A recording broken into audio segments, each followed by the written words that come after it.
ఆమేన్ ఆమేన్ ఆమేన్. ప్రభునందు ప్రియ దేవుని బిడ్డలారా,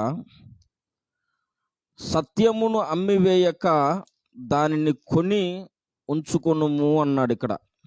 సత్యమును అమ్మివేయక దాన్ని కొని ఉంచుకొనుము అన్నాడు. జ్ఞానమును, ఉపదేశమును, వివేకమును కొని ఉంచుకొనుము అన్నాడు. దేవుని ప్రత్యేకమైన నడిపింపు కింద ఈ వాక్య భాగాన్ని చదవవలసి వచ్చింది. ప్రియులారా, అందరం జాగ్రత్తగా విందాము. సత్యమును అమ్మివేయక దానిని కొని ఉంచుకొనుము అన్నాడు. సత్యం అనేది ఒకటి ఉన్నది, ఆ సత్యాన్ని అమ్మివేయొద్దు అంటున్నాడు, అమ్మొద్దు అంటున్నాడు. సత్యాన్ని అమ్మివేయొద్దు. మరి ఏం చేయాలి? కొని ఉంచుకోవాలి. ఇప్పుడు సత్యాన్ని కొనాలి అని ఇక్కడ చెబుతున్నాడు. సత్యం ఒకటే కాదు, జ్ఞానమును, ఉపదేశమును, వివేకమును కూడా కొనుక్కోవాలి. కొనుక్కోవాలి అంటే ఫస్ట్ మనకు ఎదురయ్యే ప్రశ్న ఏంటంటే, ఎక్కడ దొరుకుతుంది కొనుక్కోవడానికి? సత్యం కొనుక్కోవాలి, ఎక్కడ దొరుకుతుంది? జ్ఞానము, ఉపదేశము, వివేకం అనేది ఎక్కడ దొరుకుతుంది కొనుక్కోవడానికి? బైబిల్లో ఈ మాట విచిత్రము కలిగించే మాట, ఆశ్చర్యము కలిగించే మాట. సత్యమును కొనుక్కోవాలంటే ఎక్కడ కొనుక్కోవాలి? దాన్ని అమ్మేవాళ్ళు ఎవరు? దాని వెల ఎంత? సత్యమును అమ్మొద్దు, దాన్ని కొనుక్కోమని చెప్పాడు. దాని వెల ఎంత? దాన్ని ఎవరు అమ్ముతారు? ఎక్కడ దొరుకుతుంది అన్నది ప్రశ్నలు. సత్యమును కొనుక్కోవాలి అన్నాడు కదా, అట్లాగే ఇంకా కొన్ని విషయాలు కూడా చెప్పాడు. ప్రియులారా, మీరు ప్రకటన గ్రంథంలోనికి రండి. ప్రకటన గ్రంథంలో కూడా ఇదే మాటలు వ్రాయబడి ఉంటాయి. ప్రకటన గ్రంథము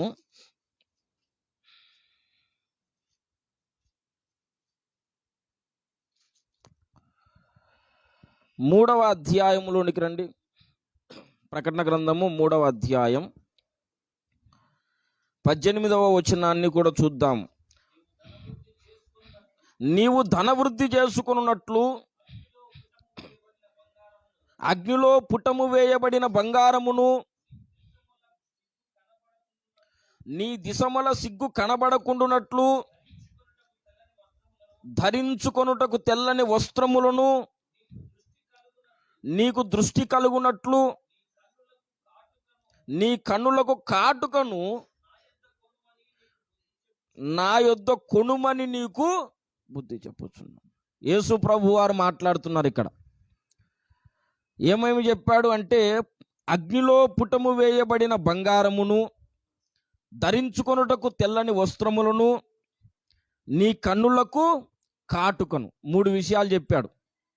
అగ్నిలో పుటము వేయబడిన బంగారం మొదటిది, ధరించుకొనుటకు తెల్లని వస్త్రములు రెండవది, మూడవది నీకు దృష్టి కలుగునట్లు నీ కన్నులకు కాటుక.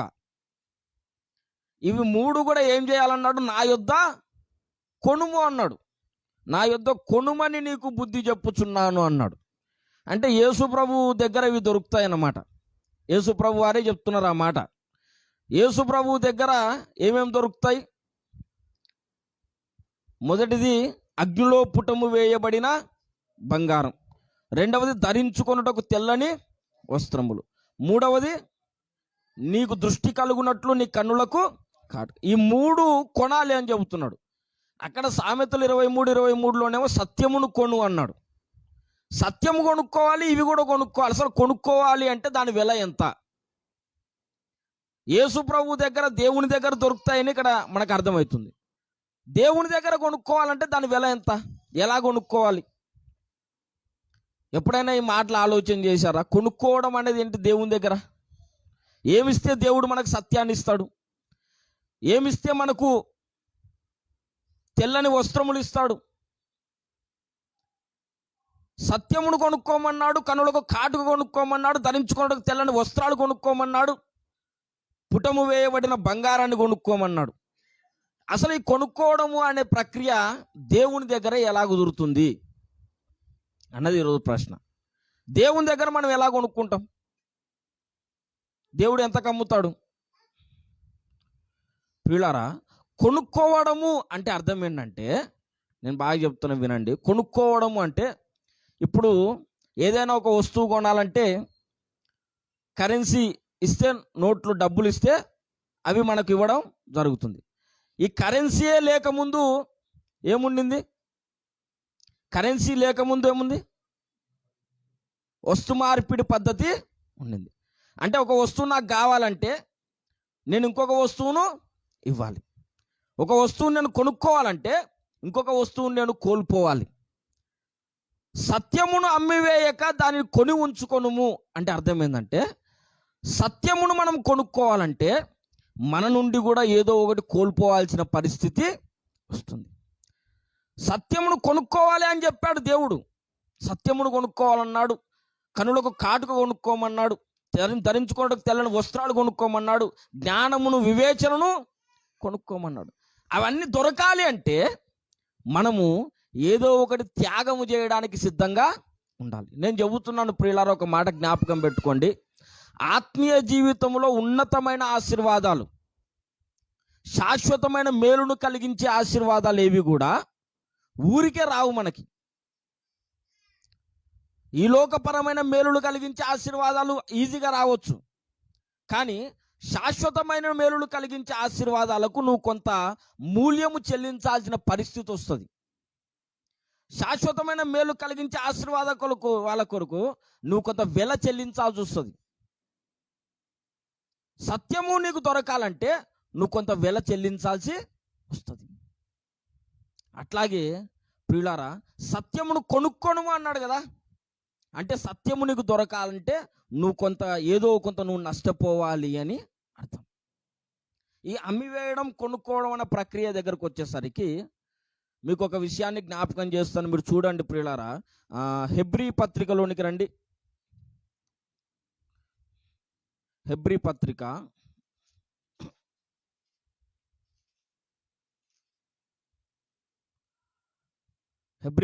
12వ అధ్యాయం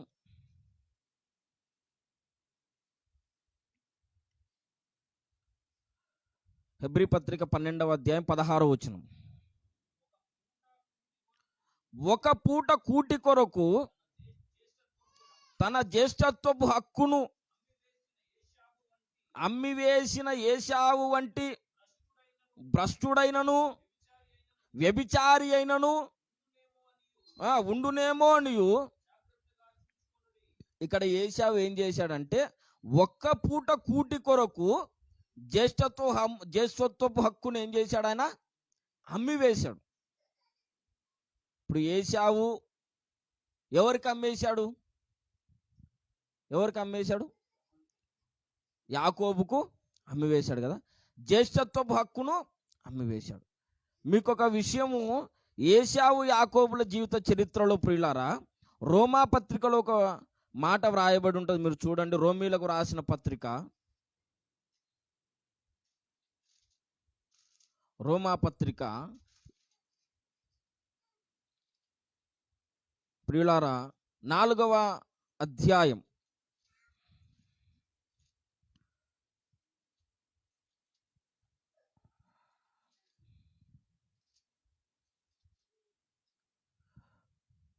9వ అధ్యాయం, రోమా పత్రిక 9వ అధ్యాయం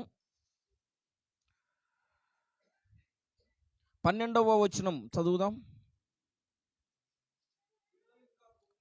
పిల్లలింకా పుట్టి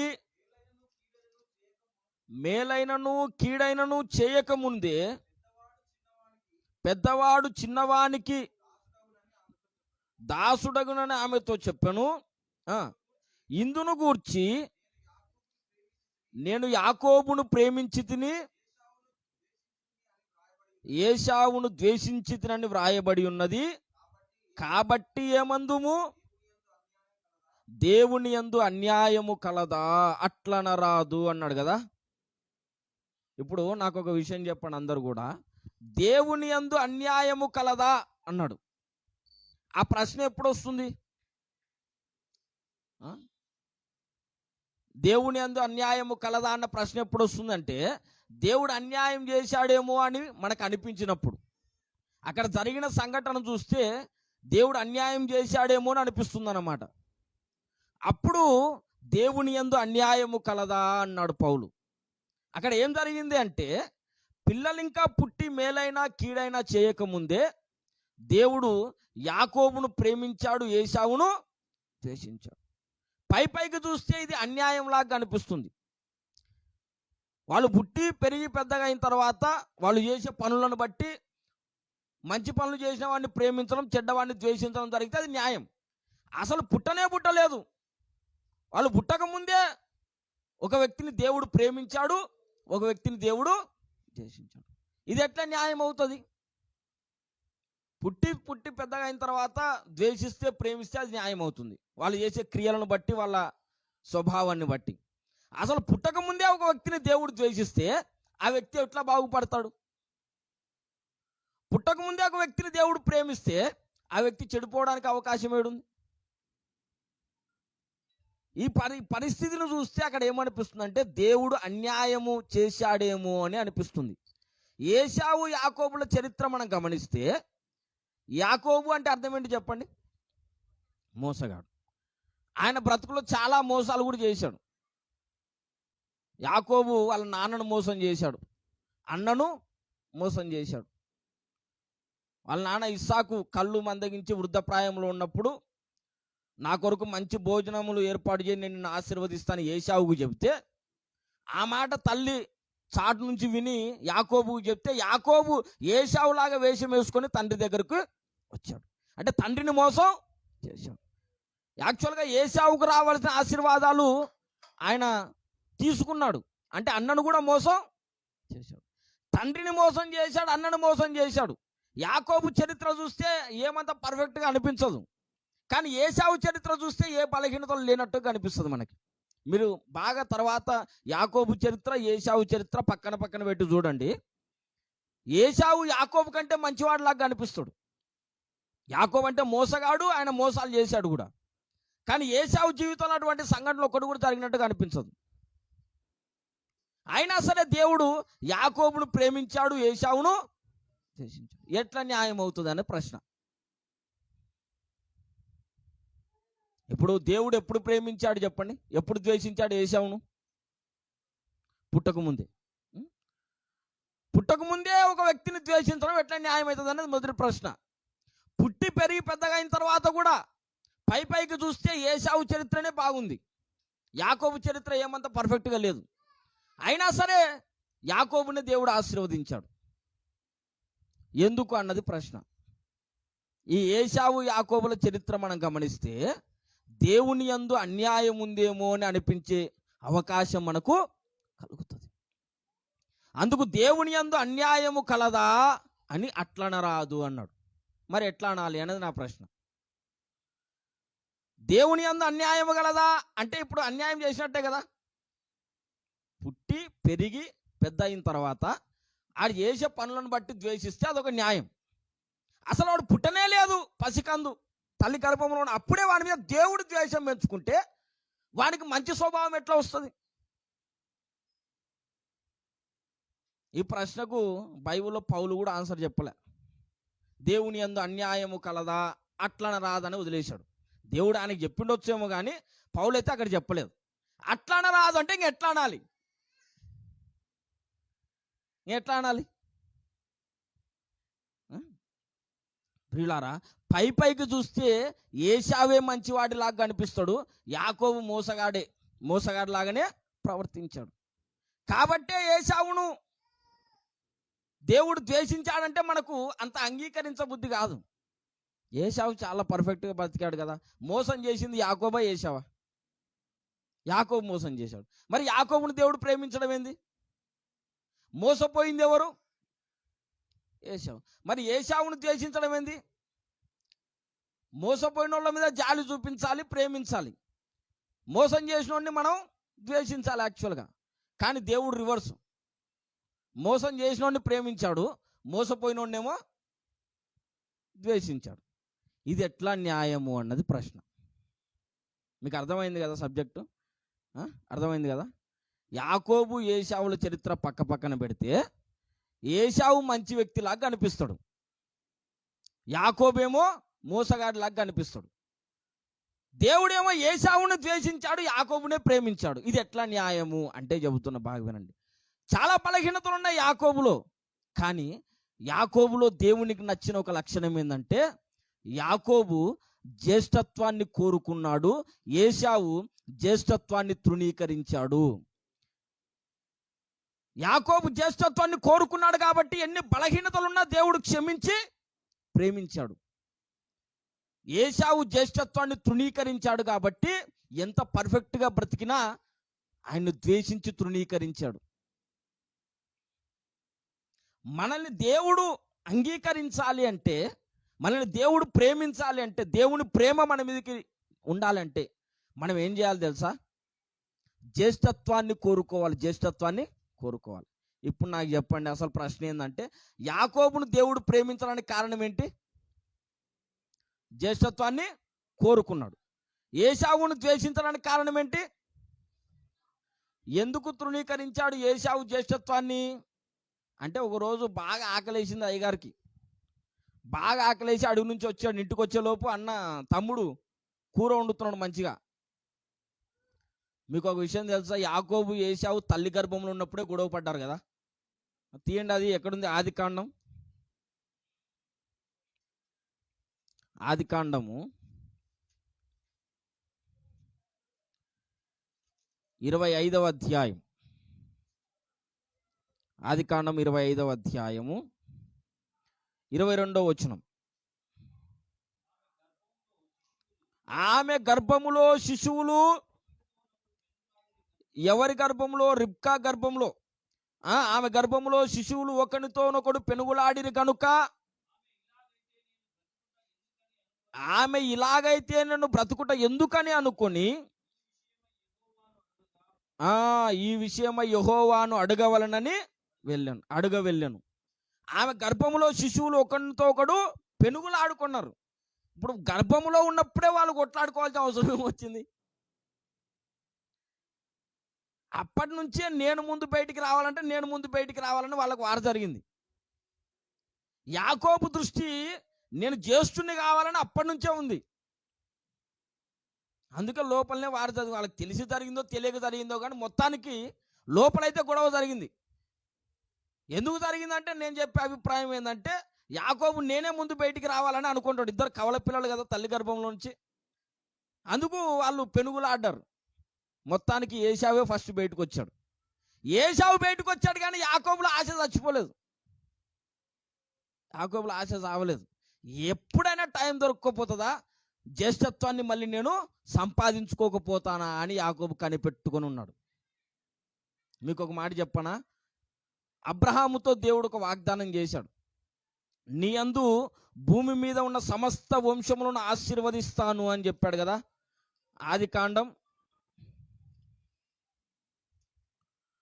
ఆదికాండము 12వ అధ్యాయం 3వ వచనం.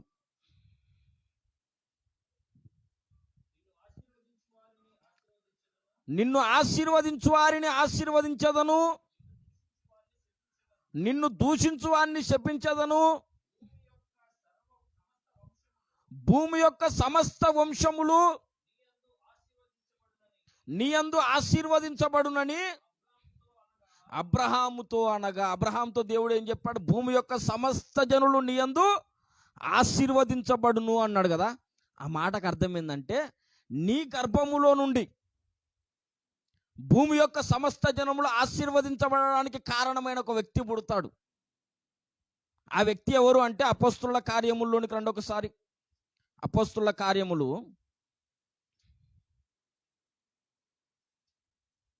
3వ అధ్యాయం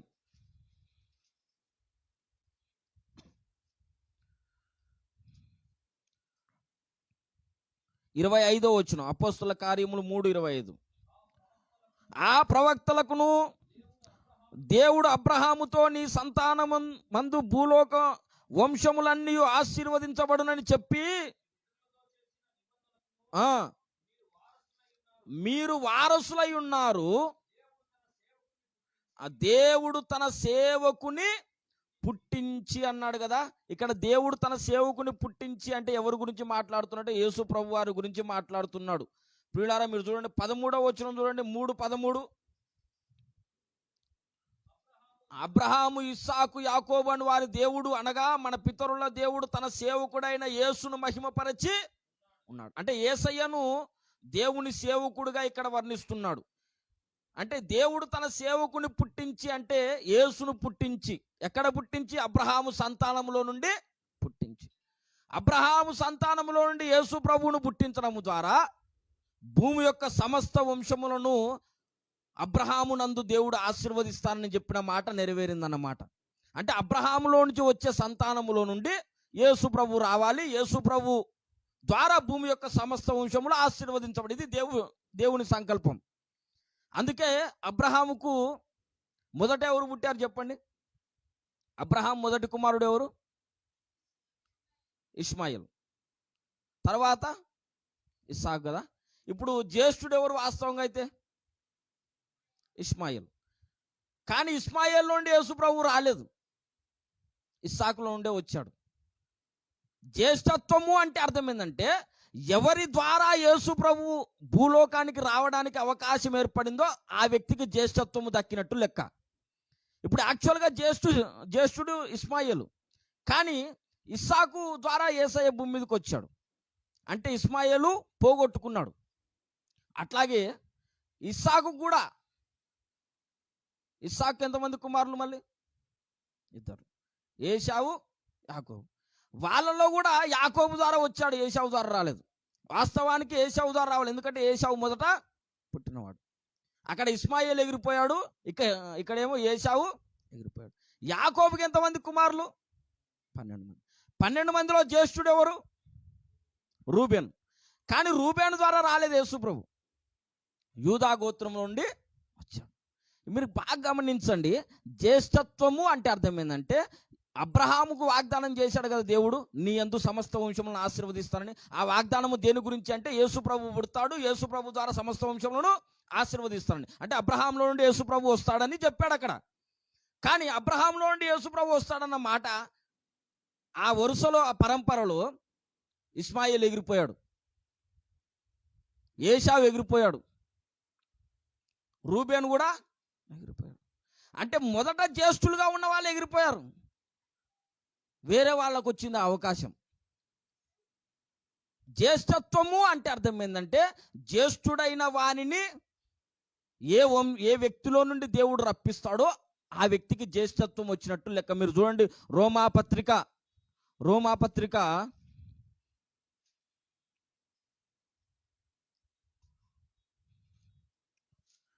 8వ అధ్యాయం,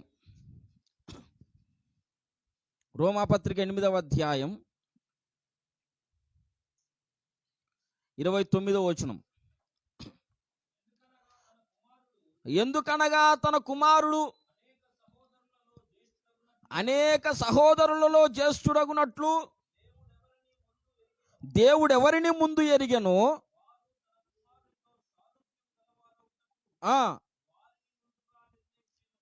ఎందుకనగా తన కుమారుడు అనేక సహోదరులలో జ్యేష్ఠుడగునట్లు అన్నాడు. ఇక్కడ జ్యేష్ఠుడు ఎవరు చెప్పండి?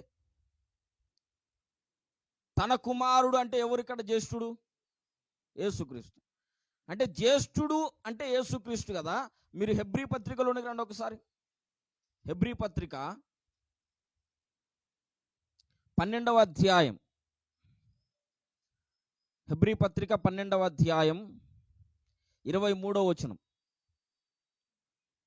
హెబ్రీ పత్రిక 12:23. పరలోకమందు వ్రాయబడి ఉన్న ఎవరి సంఘం? జ్యేష్ఠుల సంఘం. రోమా పత్రిక 8వ అధ్యాయంలో ఉన్న జ్యేష్ఠుడు ఎవరు?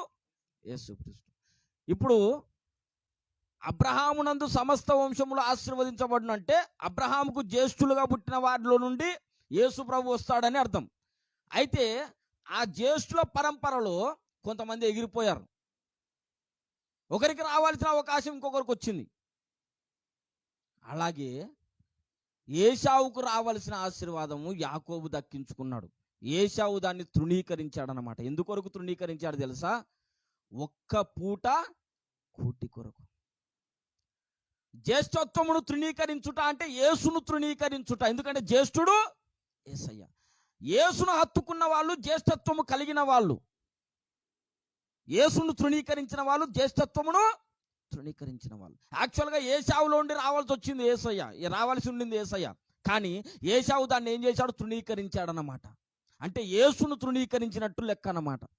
యేసును తృణీకరించాడు కాబట్టి ఏశావు భ్రష్టుడు అని బైబిల్లో వ్రాయబడింది. ప్రియులారా, యేసును తృణీకరించిన వాడు భ్రష్టుడు. దేని కొరకు తృణీకరించాడు? ఒక్క పూట కూటి కొరకు. అంటే యేసు ప్రభువు కంటే నాకు ఒక పూట అన్నమే గొప్పది అని అనుకున్నాడు ఆయన. ఇది క్షమించే నేరమా చెప్పండి? పైకి చూస్తే ఏశావు మంచివాడిలాగా కనిపిస్తాడు, యాకోబేం మోసగాడిలాగా కనిపిస్తాడు. కానీ కొంచెం లోతుగా ఆలోచన చేస్తే ఏశావు చేసిన పొరపాటు ఏంటంటే యేసయ్యనే తృణీకరించాడు. అది దేని కొరకు? ఒక పూట కూటి కొరకు. ఆ పూట అన్నం లేకపోతే చచ్చిపోతాడా చెప్పండి? ఒక పూట అన్నం లేకపోతే చచ్చిపోతారా? పోనీ చచ్చిపోని అనుకో, యేసయ్య కంటే ప్రాణం గొప్పదా? అలా అనుకోలేదు ఏశావు. నాకు ఈ జ్యేష్ఠత్వం ఎందుకు అన్నాడు. నేను ఆకలితో చచ్చిపోయేటట్టున్నా, నాకు ఈ జ్యేష్ఠత్వం ఎందుకు, నువ్వు తీసుకో అన్నాడు. యాకోబు ఎప్పుడెప్పుడు దొరుకుతుందా ఛాన్స్ అని ఎదురు చూసి జ్యేష్ఠత్వాన్ని నేను చెబుతున్నప్పుడు ఇలారా, జ్యేష్ఠత్వమును సంపాదించుకోవడం అంటే యేసును సంపాదించుకోవడం. జ్యేష్ఠత్వం సంపాదించుకోవడం అంటే యేసును, జ్యేష్ఠత్వం వదులుకోవడం అంటే యేసును వదులుకోవడం. ఏశావు జ్యేష్ఠత్వాన్ని వదులుకున్నాడు. దేని కొరకు అంటే ఒక్క పూట కూటి కొరకు. ఒకానొక పరిస్థితులు, కొన్ని పరిస్థితుల్లో మనము కూడా దేని కొరకు, ఒక దాని కొరకు యేసయ్యను వదులుకోవాల్సిన పరిస్థితి ఏర్పడుతుంది. నువ్వు యేసయ్యను వదులుకుంటే నీకు దొరుకుతుంది అని వస్తుంది అనమాట. అప్పుడు తెలుస్తుంది మనం ఏశావులమా యాకోబులమా అనేది. దేని కొరకైనా యేసయ్యను మనం వదులుకోవచ్చా చెప్పండి?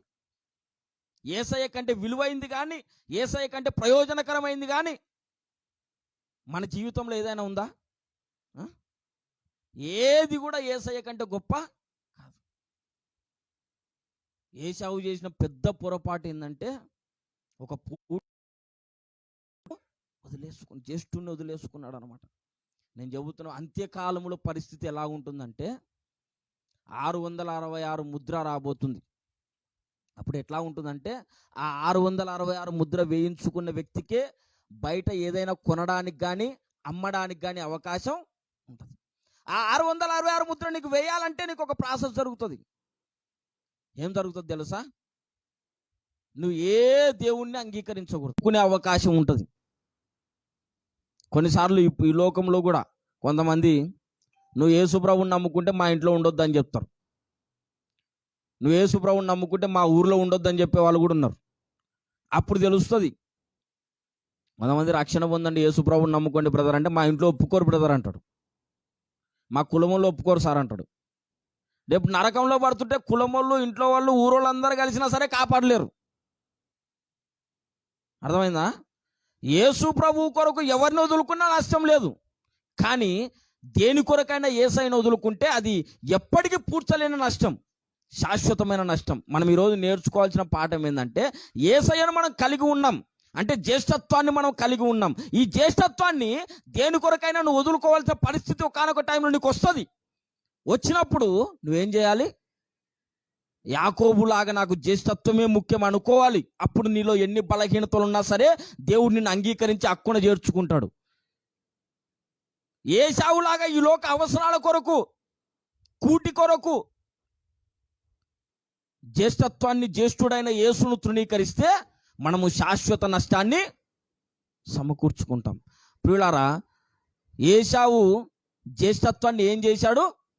అమ్మేశాడు. మన పాయింట్ ఎక్కడుందంటే కొనుక్కోవడం, అమ్ముకోవడం. దేంతో ప్రారంభించాం? మన మూలవాక్యం ఏంటి? సత్యమును అమ్మివేయక దాన్ని కొని ఉంచుకున్నాము. ఇక్కడ ఏశావు దేన్ని అమ్మేశాడు? జ్యేష్ఠత్వాన్ని అమ్మేశాడు. యాకోబు దేన్ని కొనుక్కున్నాడు? జ్యేష్ఠత్వాన్ని. ఏశావేమో ఒక పూట అన్నము కొనుక్కొని జ్యేష్ఠత్వాన్ని అమ్మివేశాడు. యాకోబేమో జ్యేష్ఠత్వాన్ని కొనుక్కొని ఒక పూట అన్నాన్ని అమ్మివేశాడు. ప్రియులారా, యేసు ప్రభు కొరకు మనం ఏ పరిస్థితి అనుభవించినా అది మనకు మేలే, నష్టం కాదు. ఏ గాయమైనా, ఏ నష్టమైనా ఏ బాధ అయినా అది మనకు మేలే. కానీ దేని కొరకైనా యేసయ్యను మనం పక్కన పెట్టేస్తే అది ఎన్నటికీ పూడ్చలేని నష్టంగా మన జీవితంలో మిగిలిపోతుంది. అంత్యకాలంలో ప్రియులారా, మన విశ్వాసానికి పరీక్ష కలుగుతుంది. యేసునందు మనం విశ్వసించాము కదా, మన విశ్వాసానికి పరీక్ష కలుగుతుంది. యేసు ప్రభువును వదులుకోవాల్సిన పరిస్థితులు వస్తాయి. యేసు ప్రభువును వదిలిపెడతావా లేదా నిన్ను చంపేయాలా అంటారు. యేసు ప్రభువును వదిలిపెడతావా లేదా నువ్వు చిత్రహింసలు అనుభవిస్తావు. ఏది ఏమైనా పర్వాలేదు, యేసయ్యని నేను అంటిపెట్టుకొని ఉంటా అన్నవాడు ధన్యుడు. యేసయ్య కొరకు నేను బ్రతుకుతా అన్నవాడు ధన్యుడు. దేన్నైనా పోగొట్టుకో, కానీ యేసయ్యను పోగొట్టుకోవద్దు. ఆఖరికి నీ ప్రాణమును పోగొట్టుకున్న నష్టం లేదు, కానీ యేసును మాత్రం పోగొట్టుకోవద్దు. ఏశావు జ్యేష్ఠత్వాన్ని అమ్మి వేశాడు, యాకోబు జ్యేష్ఠత్వాన్ని కొనుక్కున్నాడు. ప్రియులారా, మన జీవితంలో అత్యంత ప్రాముఖ్యముగా, అసలు దేనికంటే ప్రాముఖ్యం అంటే మన ప్రాణము కంటే ప్రాముఖ్యంగా ఎంచవలసిన విషయం ఏంటంటే యేసు ప్రభు, వ్యక్తి యేసు ప్రభు. యేసయ్య నీ హృదయంలో ఉన్నాడు కదా, ఆ యేసయ్య నీ హృదయం నుంచి తొలగిపోవడానికి, నీలో ఉన్న విశ్వాసం తొలగిపోవడానికి సాతాను నీ జీవితంలో కొన్ని పరిస్థితులు తీసుకొని వస్తాడు. అప్పుడు తెలుస్తుంది నువ్వు ఏశావువా యాకోబు అని. ఏశావులాగా యేసు ప్రభువును అమ్మి వేస్తావా, యాకోబులాగా దేన్నైనా పోగొట్టుకొని యేసయ్యను కొనుక్కుంటావా? ఏది పోయినా పర్వాలేదు, ధనము పోయినా పర్వాలేదు, నా అన్న వాళ్ళు నన్ను విడిచిపోయినా పర్వాలేదు, అందరూ నన్ను వెలివేసినా పర్వాలేదు, ఎన్ని చిత్రహింసలైనా పర్వాలేదు, ఎంత గాయమైనా పర్వాలేదు, ఆఖరికి ప్రాణాపాయమైనా పర్వాలేదు, యేసయ్య నాతో ఉంటే చాలు అని యాకోబులాగా నువ్వు అనుకుంటావా? యేసును సంపాదించుకోవడము విశ్వం మొత్తమును సంపాదించుకోవడం కంటే కూడా ఉత్తమమైన మేలు. యేసును పోగొట్టుకోవడము ఎంత నష్టం అంటే అది మాటలతో చెప్పలేనంత నష్టం. యుగయుగాలు నిత్యత్వం అంతా నువ్వు ఘోరమైన ప్రమాదంలోకి వెళ్ళిపోతావు. యేసును సంపాదించుకోవడానికి దేన్నైనా నేను పోగొట్టుకుంటాను అన్న మనస్సు మనం కలిగి ఉండాలి. అప్పుడు మనం యాకోబులం అవుతాం. యేసును కొనుక్కోవడానికి దేన్నైనా నేను అమ్మి వేస్తాను, అంతేగాని యేసయ్యను అమ్మి నేను వేరే దాన్ని కొనుక్కుంటా అనుకోకూడదు. ఈ లోక సుఖాల కొరకు, ఈ లోకంలో ఉన్న సంపదల కొరకు, ఈ లోకంలో ఉన్న అవసరాల కొరకు, బాంధవ్యాల కొరకు యేసు ప్రభువును పోగొట్టుకున్న వాళ్ళు చాలా మంది ఉన్నారు. ఏశావుల్లాగా ఏది పోయినా పర్వాలేదు, అక్కడికి ప్రాణం పోయినా పర్వాలేదు, యేసయ్య ఉంటే చాలు అని అంతం వరకు తమ విశ్వాసాన్ని కాపాడుకున్న భక్తులు ఉన్నారు. యాకోబులాగా అంత్యకాలంలో మనం ఏశావుల్లాగా ఉంటామా యాకోబుల్లాగా ఉంటామా ఆలోచన చేయాలి. ఏశావేమో జ్యేష్ఠత్వాన్ని అమ్మివేశాడు, యాకోబేమో జ్యేష్ఠత్వాన్ని కొనుక్కున్నాడు. మనము జ్యేష్ఠత్వాన్ని కొనుక్కునే వ్యక్తుల్లాగా ఉండాలి. చెల్లించాల్సిన వెల ఎంత వేళ చెల్లించాలో ఒక్కొక్కరికి ఒక్కొక్క రకమైన పరిస్థితి ఉంటుంది. నీ జీవితంలో కొన్ని ఆపర్చునిటీస్ వస్తాయి, ఆఖరికి నీ ప్రాణమే వెలగా పెట్టాల్సి వస్తుంది. ఇవి ఏదో ఊరికే టైంపాస్ కావడానికి చెప్పుకునే మాటలు కాదండి, వాస్తవంగా యథార్థంగా భవిష్యత్తులో జరగబోయే సంఘటనలు. అంతము సమీపించింది, యేసయ్య రాకడ సమీపించింది. ఇప్పుడు జరగబోయే పరిస్థితులు ఏంటంటే యేసయ్య కొరకు నీలో ఉన్న విశ్వాసానికి పరీక్ష రాబోతుంది. మన విశ్వాసానికి పరీక్ష రాబోతుంది. పౌలు అన్నాడు కదా, నా విశ్వాసమును నేను, అంటే చాలామంది తమ విశ్వాసాన్ని పోగొట్టుకుంటున్నారు. మనం కూడా పౌలులాగా చెప్పగలిగిన వారమై ఉండాలి. అంటే యేసు కొరకు దేన్నైనా వదులుకోవడానికి సిద్ధంగా ఉండాలి. యేసును మనం కొనుక్కోవాలి, యేసును మనం సంపాదించుకోవాలి, యేసును మనం కలిగి ఉండడానికి ఎంత రిస్క్ అయినా చేయాలి, ఎంత దూరమైనా పోవాలి, ఆఖరికి ప్రాణం పోయినా పర్వాలేదు, ప్రాణము కంటే కూడా యేసయ్యనే నాకు గొప్పవాడు అన్న మనస్సు మనకు ఉండాలి. ఇంకా ప్రాణం కంటే గొప్పవాడంటే ఇంకా దేనికంటే తక్కువనా చెప్పండి? బంధువుల కంటే, కుటుంబం కంటే, ఉన్న ఆస్తిపాస్తుల కంటే, ఇంకా దేనికంటే కూడా యేసయ్యనే గొప్పవాడు. ప్రాణం కంటే కూడా యేసయ్య. ఆ మైండ్ సెట్ మనం కలిగి ఉంటేనే అంత్యకాలంలో మన విశ్వాసాన్ని కాపాడుకోగలుగుతాము. యేసయ్యను మనము పొందుకోవడానికి, యేసయ్యను మనం కలిగి ఉండడానికి, యేసునందు మన విశ్వాసాన్ని మనం కాపాడుకోవడానికి మనము కొంత వెల చెల్లించాల్సిన పరిస్థితి కొన్నిసార్లు వస్తుంది మన జీవితంలో. అప్పుడు ఆ వెల చెల్లించి యేసయ్యను మనం సంపాదించుకోవాలి. రెండవది ఏంటంటే యేసయ్యను కలిగి ఉన్న మనము సత్యమును కొనుక్కోవాలని చెప్పాడు.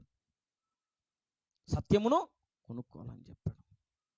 కొంతమందికి యేసు ప్రభువును సంపాదించుకోవడానికి కుటుంబాన్ని పోగొట్టుకున్న వాళ్ళు చాలామంది ఉన్నారు. చాలామంది భక్తులు ఉన్నారు, కుటుంబాలను పోగొట్టుకున్నారు. ఎన్నో గాయాలు అనుభవించిన భక్తులు ఉన్నారు. ఆస్తులను పోగొట్టుకున్న వాళ్ళు, కోట్ల ఆస్తులు పోగొట్టుకున్న వాళ్ళు ఉన్నారు. యేసు కొరకు కోట్ల ఆస్తిని పోగొట్టుకొని బ్రతుకు కాలం అంతా పేదరికం అనుభవిస్తూ కట్టుకోవడానికి సరిగా బట్టలు కూడా లేకుండా బ్రతికిన వ్యక్తి పౌలు. వాళ్ళ నాన్న ముత్యాల వ్యాపారి. యేసయ్య కొరకు తనకు కలిగినదంతా పెంటగా ఎంచుకున్నాడు పౌలు. నాకు యేసయ్య కంటే ఏవి కూడా ముఖ్యం కాదు అనుకున్నాడు. యేసు కొరకు సమస్తాన్ని కోల్పోయాడు. సమస్తాన్ని వెలగా చెల్లించి యేసును సంపాదించుకున్నాడు. యేసును సంపాదించుకోవాలి. తర్వాత యేసును సంపాదించుకొని నీ విశ్వాసాన్ని కాపాడుకుంటూ ఉన్నప్పుడు ఇంకొక స్టెప్లో నువ్వు చేయాల్సింది ఏంటంటే సత్యాన్ని మనము కొనుక్కోవాలి. అక్కడ అన్నాడు కదా, నేను చెబుతున్నానా బైబిల్లో ఉందా సత్యాన్ని కొనుక్కోవాలని? బైబిల్లోనే సత్యమును అమ్మివేయక ఏశావు యేసు ప్రభువును అమ్మివేశాడు. మనం యేసు ప్రభువును అమ్మివేయకూడదు అని చెప్పుకుంటున్నాం కదా. యేసయ్యను మనం అమ్మివేయకూడదు, కొనుక్కోవాలి అనేది ఒక పాయింట్. రెండవది ఏంటంటే సత్యాన్ని అమ్మివేయకూడదు. సత్యాన్ని మనం అంటే అర్థం ఏంటంటే సత్యము కొరకు కూడా కొంత వెల చెల్లించాల్సిన పరిస్థితి. ఇప్పుడు నాకు చెప్పండి, సత్యము అంటే ఏంటి అర్థం? యేసయ్య చెప్పాడు కదా, నేనే మార్గమును. మన ఆల్రెడీ ఫస్ట్ పాయింట్లోనే వచ్చింది కదా అది. నేనేం చెబుతున్నా, యేసు ప్రభువును మనం సంపాదించుకోవడానికి ఎంతైనా వెల చెల్లించాలని చెబుతున్నా. రెండవ స్టెప్ ఏం చెప్పాను, సత్యము కొరకు మనం ఎంతైనా వెల రెండు ఒకటే కదా. యేసయ్యనే సత్యం కదా. అర్థమవుతుందా మీకు? యేసయ్యనే సత్యం కదా. మళ్ళీ రెండు ఎట్లయితే అవి? యేసయ్య కొరకు ఎంతైనా వెళ్ళి చెల్లించాలన్నప్పుడే సత్యము కొరకు వెళ్ళి చెల్లించాలన్న పాయింట్ వచ్చింది. మళ్ళీ సపరేట్గా చెబుతున్నా నేను, యేసయ్య కొరకు మనము ఎంతైనా నష్టపోవాలి అని చెప్పి, తర్వాత సత్యము కొరకు కూడా మనం ఎంతైనా నష్టపోవాలని చెప్పాను కదా. అసలు సత్యము అనే దానికి అనేక కోణములు ఉన్నవి. సత్యము అంటే ఒకటి వ్యక్తి రూపక సత్యము, ఆయన యేసయ్య. బాగా జ్ఞాపకం పెట్టుకోండి, వ్యక్తి రూపక సత్యము మొదటిది. రెండవది స్వభావ సత్యము. మీరు చూడండి, ఇప్పుడు ఇలా సమూయేలు రెండవ గ్రంథం, సమూయేలు రెండవ గ్రంథం,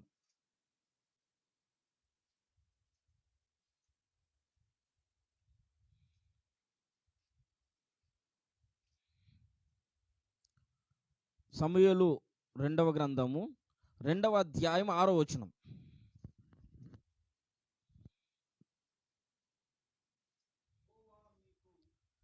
యెహోవా మీకు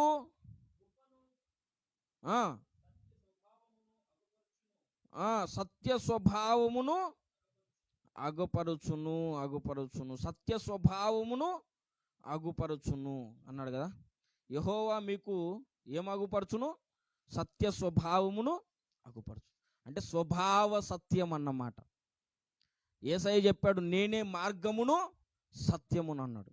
వ్యక్తి రూపక సత్యం. సత్యం అనే వ్యక్తిని మనం మన హృదయంలో చేర్చుకున్నాం. తర్వాత ఆ సత్యవంతుడైన దేవుని యొక్క స్వభావాన్ని మనము ధరించుకోవాలి. సత్య స్వభావమును మనము ధరించుకోవాలి. ఈ సత్య స్వభావాన్ని ధరించుకోవడానికి కూడా నువ్వు ఎంతైనా వెల చెల్లించాలి.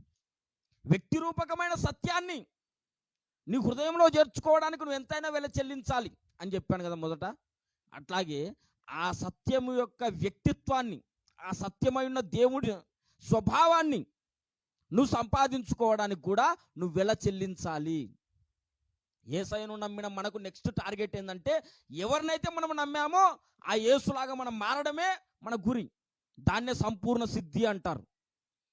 ఆ సంపూర్ణ సిద్ధి పొందడానికి, సత్యవంతుడైన యేసయ్య స్వభావాన్ని మనం ధరించుకోవడానికి అప్పుడు కూడా మనం ఎంతో కొంత వెల చెల్లించాల్సి వస్తుంది.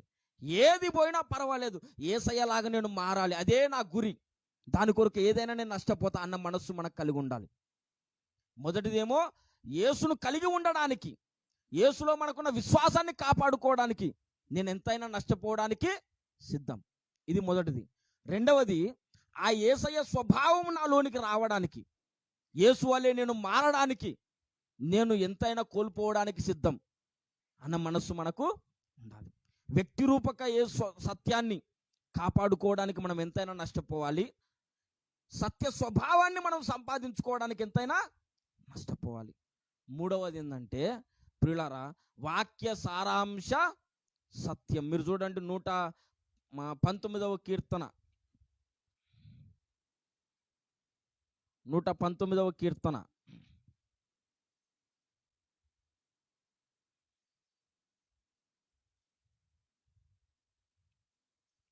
160వ వచనం చదవండి.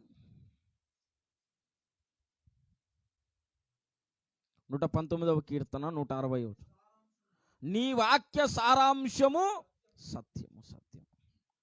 నీ వాక్య సారాంశము సత్యము అన్నాడు కదా. ఆ వాక్య సారాంశ సత్యము కొరకు కూడా మనం దేన్నైనా నష్టపోవడానికి ఇష్టపడాలి. ఈరోజు మన అంశం ఏంటంటే ప్రియులారా, కొనుక్కోవడం, అమ్ముకోవడం. దేన్ని కొనుక్కోవాలి, దేన్ని అమ్ముకోవాలి అంటే మొదట యేసయ్యను మనం సంపాదించుకోవడానికి దేన్నైనా అమ్మివేయాలి. రెండవది యేసయ్య స్వభావం మనకు రావడానికి మనం దేన్నైనా కోల్పోవడానికి సిద్ధంగా ఉండాలి. మూడవది వాక్య సారాంశ సత్యాన్ని మనం సంపాదించుకోవడానికి దేన్నైనా పోగొట్టుకోవడానికి రెడీగా ఉండాలి. వాక్య సారాంశ సత్యము అంటే సిద్ధాంత విషయములలో సత్యం. సిద్ధాంత విషయాల్లో సత్యం అంటే అర్థం ఏంటి? సిద్ధాంత విషయాల్లో సత్యం అంటే అర్థం ఏంటి? మనము ఏం చేయాలి, ఎలా చేయాలి, నేను చేస్తున్నది, ప్రకటిస్తున్నది ఎంతవరకు రైట్ అని ఒక విషయమును గూర్చిన ఆలోచన, దాన్ని ఏమంటారంటే సిద్ధాంతము అంటారు. ఆ సిద్ధాంత విషయాల్లో కూడా మనం సత్యమునే అనుసరించాలి. వాక్య సారాంశం ఏమి చెబుతుంది? ప్రతి విషయంలో, నేను ప్రకటిస్తున్న విషయంలో, నేను నమ్ముతున్న విషయంలో వాక్యం ఏం చెబుతుంది? వాక్యము చెప్పిన దానికి వ్యతిరేకంగా నేను నమ్మను, ప్రకటించను, నేను చేయను అన్న కమిట్మెంట్ మనకు వస్తే వాక్య సారాంశ సత్యంలో మనం ఉన్నట్టు లెక్క. వాక్యం చెప్పిన దానికి మన బ్రతుకులు వ్యతిరేకంగా ఉన్నా, వాక్యం చెప్పిన దానికి మన ఆలోచనలు వ్యతిరేకంగా ఉన్నా, మనం నమ్ముతున్న సిద్ధాంతాలు వాక్యానికి వ్యతిరేకంగా ఉన్నా, వాక్య సారాంశానికి వ్యతిరేకంగా ఉన్నా, మనం పట్టించుకోకుండా ఉన్నామంటే అర్థం ఏంటి తెలుసా? వాక్య సారాంశ సత్యాన్ని మనం అమ్మివేశామని అర్థం. వాక్య సారాంశ సత్యమును మనం కొనుక్కోవాలి అంటే వాక్య సారాంశ సత్యము కొరకు ఆలోచనల్లో, సిద్ధాంతాల్లో, అభిప్రాయాల్లో సత్యమే నేను నమ్మాలి, సత్యాన్ని నేను ప్రకటించాలి అన్న తీర్మానం కొరకు కూడా మనం ఏదైనా నష్టపోవడానికి సిద్ధంగా ఉండాలి. ఏదైనా నష్టంగా చాలా విషయాలు ఉన్నాయి. అసలు దేవుడు సంఘాన్ని భూమి మీద ఎందుకు స్థాపించాడంటే సత్యమునకు స్తంభంగా నిలబడాలని స్థాపించాడు. యేసయ్య సత్యమును అని చెప్పాడు కదా, నేను సత్యమును అన్నాడు. పిలాతు ముందుకు యేసయ్య పిలాతు ముందు నిలబడ్డప్పుడు ఏం చెప్పాడు? నేను సత్యమును గురించి సాక్ష్యం ఇచ్చుటకు నేను పుట్టి తిని అన్నాడు.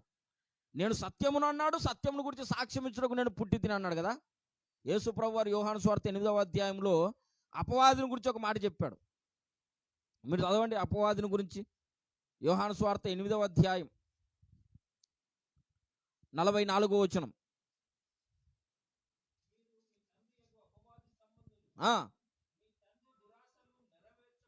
మీ తండ్రి దురాశలు నెరవేర్చగోరుచున్నారు.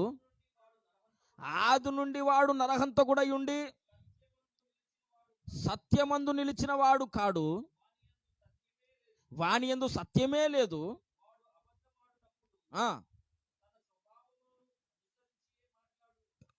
ఇప్పుడు ఒక మాట వినండి. అక్కడ 2వ సమూయేలు 2:6 ఏముంది? యెహోవా తన సత్య స్వభావమును కనపడుచున్నాడు. దేవుని ఏమో సత్య స్వభావము, ఇక్కడ అపవాదిది ఏం స్వభావం అంటున్నాడు? వాని యందు సత్యమే లేదు, వాడు అబద్ధం ఆడునప్పుడు తన స్వభావమును అనుసరించి, అంటే అబద్ధమే వాడి స్వభావం. సత్యము దేవుని స్వభావం, అబద్ధము సైతాను స్వభావం. అట్లాగే కంటిన్యూ చేయనా? వాడు అబద్ధికుడును అబద్ధమునకు జనకుడునై అన్నాడు. ఇప్పుడు నేను చెప్పాల్సిన పాయింట్ ఏంటంటే బాగా వినండి అందరూ కూడా. యేసు ప్రభు వారు నేను సత్యమును అన్నాడు. పిలాతు ముందు ఏమన్నాడు? నేను సత్యమును గురించి సాక్ష్యం ఇచ్చుటకు పుట్టితిని. అదే యేసు ప్రభు వారు సైతాను గురించి వాడు అబద్ధికుడు అన్నాడు. వాడు అబద్ధికుడు, అబద్ధమునకు జనకుడు అన్నాడు. వాడి స్వభావం అబద్ధం, నా స్వభావం ఏమో సత్య స్వభావం అన్నాడు కదా. యేసయ్య సత్యము, సత్యాన్ని గురించి చెప్పడానికి యేసయ్య పుట్టాడు. సైతాను అబద్ధికుడు, అబద్ధానికి జనకుడు కదా. సత్యమైన యేసయ్య ఈ లోకంలో 33.5 సంవత్సరాలు బ్రతికాడు. ఆ తర్వాత పరలోకానికి శిలువలో మరణించి 3వ దినాన మరణాన్ని జయించి లేచి పరలోకానికి వెళ్ళిపోయాడు. యేసయ్య సత్యము, సత్యము గురించి సాక్ష్యం చెప్పడానికి యేసయ్య పుట్టాడు. సత్యమైన యేసయ్య ఇప్పుడు భూమి మీద లేడు. మరి సత్యం ఎవరు ప్రకటిస్తారు? యేసయ్య లేకపోతే లోకమంతా కూడా సైతాను యందు, అపవాది యందు ఉంది. కానీ అబద్ధికుని యందు లోకం ఉంటే, సత్యము ప్రకటించే యేసయ్య లోకంలో లేకపోతే మరి సత్యం ఎలా తెలుస్తుంది? సత్యం ఎలా తెలుస్తుంది అంటే, యేసయ్య సత్యము, నేను సత్యమును అన్నాడు, సత్యం గురించి చెప్పడానికి పుట్టానన్నాడు కదా. ఆయన ఆరోహణమే పరలోకం వెళ్ళిపోయాడు. కానీ సత్యమును గురించి చెప్పడానికి భూమి మీద దేన్ని పెట్టాడంటే సంఘాన్ని పెట్టాడు. సంఘాన్ని, విశ్వాసుల్ని దేవుడు భూమి మీద ఎందుకు కట్టుతున్నాడంటే సత్యమును చెప్పడానికే పెట్టాడు. సంఘము అనే దాన్ని దేవుడు భూమి మీద ఎందుకు స్థాపించాడంటే దేవునికి ఉండే కారణం సత్యము చెప్పడానికి, సత్యం చెప్పడానికి. తిమోతికి రాసిన మొదటి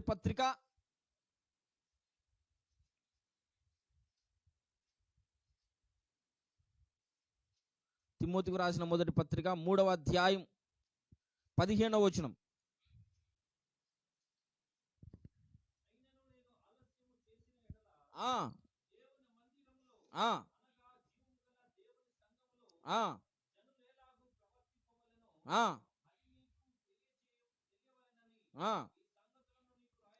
ఈ సంగతులను నీకు వ్రాయుచున్నాను. ఆ సంఘము సత్యమునకు స్తంభమును ఆధారమునై ఉన్నది. ఆ సంఘము సత్యమునకు స్తంభమును ఆధారమునై ఉన్నది. సంఘము అనేది సత్యానికి స్తంభముగా ఉండాలండి. సత్యం అనేది ఒక జెండా అనుకుంటే ఆ జెండా ఎగరడానికి ఒక ఆధారం ఉండాలి. ఆ ఆధారము సంఘమై ఉండాలి. ఈరోజు చాలా సంఘాలు సత్యాన్ని పక్కన పెట్టేసాయి. సంఘం అనే దాన్ని దేవుడు భూమి మీద పెట్టడానికే కారణం ఏమిటి? సత్యానికి స్తంభంగా ఉండాలని. కానీ దేవుడు ఏ ఉద్దేశంతో సంఘాన్ని స్థాపించాడో ఆ ఉద్దేశం సంఘాల్లో నెరవేరట్లేదు. అంటే సత్యానికి స్తంభంగా ఉండాలని దేవుడు సంఘాన్ని కట్టాడు. సత్యం చెప్పడానికి దేవుడు సంఘాన్ని కట్టాడు. అబద్ధానికి జనకుడైన సైతాను యందున్న లోకములో, సైతాను అధికారము కింద ఉన్న లోకములో, అబద్ధికుని అధికారము కింద ఉన్న లోకములో సత్యము చెప్పడానికి సంఘాన్ని యేసయ్య స్థాపిస్తే ఆ సంఘములోనే అబద్ధికుడైన సాతాను తన అబద్ధాలను స్థాపించాడు అన్నమాట. అంటే సత్యానికి స్తంభంగా ఉండాల్సిన సంఘము అబద్ధాలకు స్తంభంగా ఉండిపోయింది. ఇప్పుడు మళ్ళీ ఏం చేయాలంటే సత్యానికి స్తంభంగా సంఘము మారాలి. నేను చెప్పే విషయం ఏంటంటే ప్రియులారా, యేసు ప్రభువును సంపాదించుకోవడానికి ఎంత వెలైనా మనం చెల్లించాలి. రెండవది, మనము నమ్మి పాటించి ప్రకటిస్తున్న సిద్ధాంతాలు, వాటిలో కూడా సత్యమే మనము చెప్పాలి, సత్యమే మనము నమ్మాలి, సత్యమే మనము ప్రకటించాలి, పాటించాలి. దాని కొరకు ఎంతైనా మనం నష్టపోవాలి. నేను ఎంత నష్టపోయినా పర్వాలేదు, అసత్యాన్ని మాత్రం నేను నమ్మను. నేను ఎంత నష్టపోయినా పర్వాలేదు, అసత్యాన్ని మాత్రం నేను ప్రకటించను. ముందు సత్యమేదో అసత్యమేదో నేను తేల్చుకుంటా. వాక్యాన్ని ముందు పెట్టుకొని నేను నమ్మింది అసత్యం అయితే దాని కొరకు ఎంత నష్టపోయినా పర్వాలేదు, దాన్ని వదిలేసుకుంటా. నేను నమ్మేది సత్యం అయితే దాని కొరకు ఎంత నష్టమైనా పర్వాలేదు, నేను దాన్ని వదులుకోను. ఈ మైండ్ సెట్ మనకు ఉండాలండి. నేను చెప్పే పాయింట్ ఏంటంటే, మొదటిది యేసు ప్రభువును సంపాదించుకోవడానికి ఎంతైనా నష్టపోవాలి. రెండవది సిద్ధాంత విషయాల్లో సత్యమును సంపాదించుకోవడానికి, సిద్ధాంత విషయాల్లో సత్యమును ప్రతిష్ఠ చేయబడడానికి మనము ఎంతైనా నష్టపోవడానికి ఇష్టపడి ఉండాలి. మనం ఏం ప్రకటిస్తున్నాం, ఏం చెబుతున్నాం, ఏం చేస్తున్నాం? అనేది ఆలోచన చేసుకోవాలి. నేను చెబుతున్నది చేస్తున్నది ఎంతవరకు రైట్ అని ఆలోచన చేసుకోవాలి. ఎందుకంటే సత్యమును అమ్మి వేయక దాన్ని కొని ఉంచుకొనమన్నాడు కదా. అంటే సత్యాన్ని కొనుక్కోవాలి. అంటే సత్యాన్ని కొనుక్కోవాలంటే, సత్యానికి నువ్వు స్తంభంగా నిలబడాలంటే, ఆ సత్యాన్ని కొనుక్కోవడానికి నువ్వు కొంత వెల చెల్లించాల్సిన సమయం వస్తుంది. సత్యం అనేది ఊరికే దొరకదండి. నేను నా చరిత్ర కొంచెం చెప్తాను. నేను అంటే నా సాక్ష్యం. నేను సత్యం కొరకు నిలబడినప్పుడు నాకున్నదంతా కోల్పోవాల్సి వచ్చింది ఒకానొక టైంలో. సత్యం కొరకు నేను నిలబడ్డప్పుడు నాకున్నదంతా కోల్పోవాల్సి వచ్చింది. మా నాన్నగారు అన్నారు, నీకు సత్యం కావాలంటే, అంటే ఆయన దృష్టిలో అది సత్యం కాదు, నీవు ఆ సంఘానికి వెళ్ళాలంటే, అంటే సత్యమునకు స్తంభమును ఆధారమైన సంఘానికి పోవాలంటే, నా ఆస్తి మీద నీకు కానీ నీ పిల్లలకు కానీ హక్కు లేదు అని రాసి ఇచ్చిపోమన్నాడు. లిటరల్గా జరిగింది, ఇది నిజంగా జరిగింది. మారు మాట మాట్లాడకుండా వదిలేసి వచ్చాం. సత్యం ఉంటే చాలండి. ఏ ఉద్దేశముతో అయితే దేవుడు సంఘాన్ని స్థాపించాడో ఆ ఉద్దేశము కొరకు మనం అంకితం అయిపోతే కొంత నష్టపోవాల్సిన పరిస్థితి వస్తుంది. అయినా పర్వాలేదు. సంఘము సత్యమునకు స్తంభంగా ఉండాలి. సంఘములో నేను ఒక సభ్యుడిని కాబట్టి నేనే మొదట సత్యానికి స్తంభంగా నిలబడాలి. ఆ తర్వాత సంఘమంతా సత్యానికి స్తంభంగా ఉండడానికి నా వంతు ప్రయత్నం నేను శక్తి లోపం లేకుండా చేయాలి. అవసరమైతే దాని కొరకు ఎంత మూల్యమైనా చెల్లించడానికి నేను సిద్ధం అన్న మనస్సు ఎవరు కలిగి ఉంటారో వాళ్ళు యాకోబులు. వాళ్ళు యాకోబులు అండి. సత్యం పత్యం మనకెందుకు సార్, యేసుప్రభువుని నమ్ముకున్నాం చాలు కదా, ఏది రైటు ఏది రాంగ్ అవన్నీ ఎవరు పట్టించుకుంటారు, మరి అంత డీప్గా పోగు అని అనుకునే మనస్తత్వం మనకు ఉండొద్దు. యేసయ్యను మనం సంపాదించుకున్నాం, అట్లాగే మనం నమ్మి ఆచరించి ప్రకటిస్తున్న సిద్ధాంతాలలో కూడా సత్యమే ఉండాలి. అలా సత్యమే ఉండాలి అన్న దాని కొరకు ఎంతైనా నష్టపోవడానికి మనం సిద్ధంగా ఉండాలి. యేసయ్య సంఘాన్ని ఒక ఉద్దేశంతో భూమి మీద స్థాపించాడు. ఆ ఉద్దేశం తరగట్లేదు, ఆ ఉద్దేశం తరగాలి. అన్నీ బాగున్నాయి సార్, ఇది ఒక్కటే చిన్నది, అదొక్కటే ఏమైపోతుందిలే అనే అభిప్రాయం ఉంటుంది. మిగతావన్నీ బాగున్నాయి కదా, ప్రార్థన ఉంది, పరిశుద్ధత ఉంది, ప్రేమ ఉంది, సహవాసం ఉంది, ఐక్యత ఉంది, అన్నీ ఉన్నాయి. కానీ ఒక్క విషయంలో అబద్ధం ఉంది. ఆ అబద్ధానికి జనకుడు ఎవరు? అబద్ధం అనేది చిన్నదైనా పెద్దదైనా ఒకటైనా 10 అయినా ఆ అబద్ధాన్ని పుట్టించిన వాడు సైతాను. అంటే ఒక్క విషయంలో సైతానికి చోటిచ్చాం, మిగతా అన్ని విషయాల్లో యేసయ్యకు చోటిచ్చాం కదా, అన్ని విషయాలు 99 విషయాల్లో యేసయ్యకు చోటిచ్చాం, ఒక్కటే కదా అని అనుకోవడానికి వీల్లేదు. 100% అన్ని విషయాలను సత్యాన్ని నమ్మాలి అన్న మైండ్ సెట్ మనకు రావాలి. పిల్లారా, యేసయ్య కొరకు నిలబడితే నువ్వు దేన్నో ఒక దాన్ని పోగొట్టుకునే పరిస్థితి నీకు వస్తుంది. సత్యం కొరకు నిలబడితే కూడా నువ్వు ఎవరి మెప్పునైనా పోగొట్టుకోవాల్సిన పరిస్థితి వస్తుంది. సత్యం కావాలండి, సత్యం కావాలి. ఎందుకంటే యేసయ్య చెప్పాడు, నేను సత్యం అని చెప్పాడు. సత్యమైన యేసయ్యను నమ్ముకొని అబద్ధాన్ని నమ్మి పాటించి ప్రకటిస్తూ ఎలా బ్రతకగలుగుతాం? సత్యమైన యేసయ్య దగ్గరకు అబద్ధాన్ని అనుసరిస్తే ఎలా పోగలుగుతాం? నాలో ఇసుమంతా కూడా అబద్ధికుడైన సైతాను, అబద్ధానికి జనకుడైన సాతాను పుట్టించిన అభిప్రాయాలు ఉండకూడదు. ఏ విషయంలోనైనా ఇంకా అవి చెప్పుకుంటూ పోతే చాలా ఉన్నాయి. ఇప్పుడు సిద్ధాంతాల జోలికి వెళ్ళొద్దు మనం. కానీ విషయం నేను ఏం చెబుతున్నానంటే, సత్యము అనేది ఒకటి ఉంది. ఆ సత్యమును ప్రకటించడానికే దేవుడు సంఘాన్ని భూమి మీద స్థాపించాడు. ఆ సంఘము సత్యమునకు స్తంభమును ఆధారమునై ఉన్నది. సంఘం అనే దాన్ని భూమి మీద దేవుడు నాటడానికి కట్టడానికి గల కారణం ఏంటంటే సత్యానికి స్తంభంగా ఉండాలని. కానీ ఆ సంఘములోనే అబద్ధికుడైన సైతాను పుట్టించిన అభిప్రాయాలు ఉండిపోయాయి. ముందు మనం తీర్మానం చేసుకోవాలి. నేను ముందు పరీక్ష చేసుకుంటా. నేను నమ్మి పాటిస్తూ ప్రకటిస్తున్న విషయాల్లో 3 విషయాలు, నేను నమ్ముతున్న విషయాలు, పాటిస్తున్న విషయాలు, ప్రకటిస్తున్న విషయాల్లో ఏదైనా ఒకటి అబద్ధం ఉంటే అది చిన్నదైనా పెద్దదైనా దాన్ని నేను మార్చుకుంటా.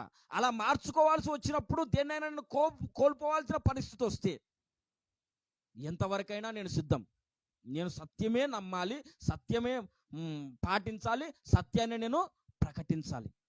నేను నమ్మే సిద్ధాంతాల్లో, నేను పాటించే సిద్ధాంతాల్లో, ప్రకటించే సిద్ధాంతాలు అసత్యం ఇసుమంతా కూడా ఉండకూడదు. 99 సత్యమైన, ఒకటి అసత్యమైన నాకు అనవసరం వద్దు. 100% నేను సత్యాన్నే అనుసరించాలి. దాని కొరకే యేసయ్య సంఘాన్ని పెట్టాడు, ఆ సంఘం నన్ను పెట్టాడు. యేసయ్యకు నా మీద ఉద్దేశం ఏంటంటే సత్యమును మనం స్తంభంగా నిలబడాలి. సత్యమును అమ్మివేయక దానిని కొని ఉంచుకొని. ప్రియులారా, ఈరోజు దేవుడు ఉదయకాల సమయంలో ప్రార్థనలో మోకరించినప్పుడు 8 గంటల ఆ టైంలో మోకరించాను. ఒంటరిగా మోకరించి కూర్చున్నప్పుడు ఆ మాట గుర్తొచ్చింది. ఏదంటే సత్యమును అమ్మివేయక దానిని కొని ఉంచుకొని అన్నమాట. ఆ మాట గుర్తొచ్చింది. ఇంకా మైండ్లోకి వస్తూ ఉన్నాయి అనమాట అన్ని ఆలోచనలు. ఇంతకుముందు నేర్చుకునేవే, మా గురువు గారి దగ్గర నేను నేర్చుకున్న విషయాలే ఇవన్నీ. అవన్నీ ఒకటి తర్వాత ఒకటి వస్తుంది. ఓహో, ఇది ఈరోజు చెప్పాలన్నమాట అని నాకు జ్ఞాపకం వచ్చి ఈ విషయాన్ని ఎత్తుకుని. లేకపోతే మూలపాఠాలు చెప్పుకుంటున్నాం మనం. మూలపాఠాలు కాదని పక్కన పెట్టి ఈ మాట ఎందుకు చెప్పుకుంటామంటే చాలా ప్రాముఖ్యమైన విషయం. మళ్ళీ సారాంశం చెప్పి నేను ముగించేస్తా. మొదటిది, యేసును మనము కొనుక్కోవాలి అంటే జ్యేష్ఠత్వాన్ని సంపాదించుకోవాలి. జ్యేష్ఠత్వాన్ని సంపాదించుకోవాలంటే ఎలా సంపాదించుకుంటాం? ఎంత వెల అంటే మన పరిస్థితిని బట్టి ఒక్కొక్కసారి ప్రాణము కూడా వెలగా పెట్టాల్సి వస్తుంది. అయినా పర్వాలేదు, ఈరోజు కాకపోయినా రేపైనా నా ప్రాణం, కొద్ది రోజులకైనా నా ప్రాణం ఉంటా, ప్రాణమును అమ్మివేసి యేసయ్యను కొనుక్కుంటా అన్న మనస్సు మనకు ఉండాలి. రెండవది, నమ్మి పాటిస్తూ ప్రకటిస్తున్న సిద్ధాంతాల్లో, ఆలోచనలు, అభిప్రాయాల్లో కూడా సత్యమే ఉండాలి.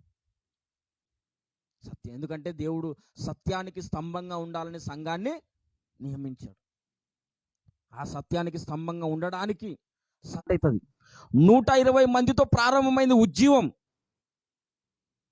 ఇప్పుడు ప్రపంచవ్యాప్తంగా కొన్ని కోట్ల మంది యేసయ్య నా దేవుడని నమ్ముతున్నారు. ఇది ఎంతమందితో ప్రారంభమైంది? 120 మంది. కొద్ది మందితోనే ప్రారంభం అవుతుంది ఏదైనా విప్లవం. మనం కొద్ది మంది, నేను ఒక్కన్నా ఇద్దరు అన్నది పాయింట్ కాదు. వాక్యం చెప్పింది నేను పాటించాలన్న మనస్సు నాకు. కోట్ల ఆస్తి కలిగిన భక్తులు వాటన్నిటిని వదిలేసి వచ్చారు, కానీ యేసయ్యను వాళ్ళు పోగొట్టుకోలేదు. మనకు అట్లాంటి పరీక్ష రాబోతుంది ప్రియులారా, ఎదురు కాబోతుంది. అబద్ధ క్రీస్తు అనే సైనికులు మన దగ్గరకు వస్తారు. నువ్వు ఇప్పుడు ప్రపంచాన్ని పరిపాలిస్తున్న సిరియా రాజే నా దేవుడు, ఆయన్ని నేను మొక్కుతా, ఆరాధిస్తా అని చెబుతావా, నీ ప్రాణం తీయాలా అని అంటారు. అప్పుడు మన సమాధానం ఏంటి? ఆ సిరియా రాజును నువ్వు మొక్కకపోతే నీకు అన్నం దొరకదు, నువ్వు జైలుకు పోవచ్చు, చిత్రహింసలు అనుభవించవచ్చు, ఆఖరికి నీ ప్రాణం కూడా పోవచ్చు. అప్పుడు నీ తీర్మానం ఏంటి? ఏంటి నీ తీర్మానం? పౌలు మన ప్లేస్లో ఉన్నాడు అనుకోండి, ఏమంటాడు పౌలు? ఏమైనా పర్వాలేదు, యేసయ్యను మాత్రం వదిలే ప్రసక్తే లేదు. ఏం జరిగినా పర్వాలేదు, చచ్చిపోయినా పర్వాలేదు. ఆ పౌలులాగా మనం బ్రతకాలి. అంతం వరకు నా విశ్వాసమును కాపాడుకుంటేనంటే ఊరికే అనలేదు ఆ మాట. ఆయన విశ్వాసం పోగొట్టడానికి సైతాను ఎన్ని విధాల ప్రయత్నం చేశాడంటే, కొరింథీయులకు రాసిన పత్రికలో ఉంటుంది. చెరసాల్లో వేయబడితిని, కొరడా దెబ్బలు తింటిని, అపరిమితముగా దెబ్బలు తింటిని, రాళ్లతో కొట్టబడితిని, బెత్తములతో కొట్టబడితిని, అన్ని బాధలు, శ్రమలు అనుభవిస్తూ కూడా తన విశ్వాసాన్ని మాత్రం వదులుకోలేదు. నేను ఒక మాట చెప్తున్నానండి, మనకు విజయము, మన జయం అంటే అర్థం ఏంటి తెలుసా? శత్రువును ఓడించడం కాదు, శత్రువును చంపివేయడం కాదు. శత్రువు మనల్ని శోధిస్తున్నప్పుడు ఆ శోధన కాలంలో కూడా మన విశ్వాసాన్ని కాపాడుకోవడమే మన విజయం. అర్థమైందా? దానియేలు, ఇంతకు ముందు చెప్పాను, మళ్ళీ చెప్తాను. దానియేలు, శద్రకు, మేషకు, అబేద్నెగోల చరిత్ర మనకు తెలుసు. దానియేలు సింహ గుహలో వేశారు, శద్రకు, మేషకు, అబేద్నెగోల్ని అగ్నిగుణంలో వేశారు. దానియేలును కాపాడాడు దేవుడు, వీళ్ళను కూడా కాపాడాడు. సింహం గుహలో దానియేలు పడినప్పుడు కాపాడాడు కదా. మొదటి శతాబ్దంలో క్రైస్తవులను సింహాలకు ఎరగా వేశారు, అప్పుడు వాళ్ళని దేవుడు కాపాడలేదు. మరి దానియేలుది విజయమా, వీళ్ళది విజయమా? ఇప్పుడు నాకు చెప్పండి. మొదటి శతాబ్దంలో క్రైస్తవులను ఒక గ్రౌండ్లో వేసి సింహాలను వదిలేవాళ్ళు, సింహాలు చీల్చుకొని తిన్నాయి. అప్పుడు దేవుడు కాపాడలేదు. ఇప్పుడు వీళ్ళు విజయం పొందినట్ట అపజయం పొందినట్ట? ఎట్లా విజయం? చచ్చిపోయినారు కదా. చచ్చిపోయిన ప్రాణం పోయింది కానీ వాళ్ళ విశ్వాసాన్ని వాళ్ళు వదులుకోలేదు. దానియేలు కూడా అప్పుడు చచ్చిపోయినా చచ్చిపోతాడు కానీ తన విశ్వాసాన్ని, మనల్ని దేవుడు ప్రమాదంలో నుంచి తప్పించాడా తప్పించలేదన్నది పాయింట్ కాదు. ఏ ప్రమాదంలో ఉన్నా సరే మన విశ్వాసం చెక్కు చెదురుకోకుండా మనం కాపాడుకోగలిగితే అది మన విజయము. తీయండి యోహాను రాసిన మొదటి పత్రిక, యోహాను రాసిన మొదటి పత్రిక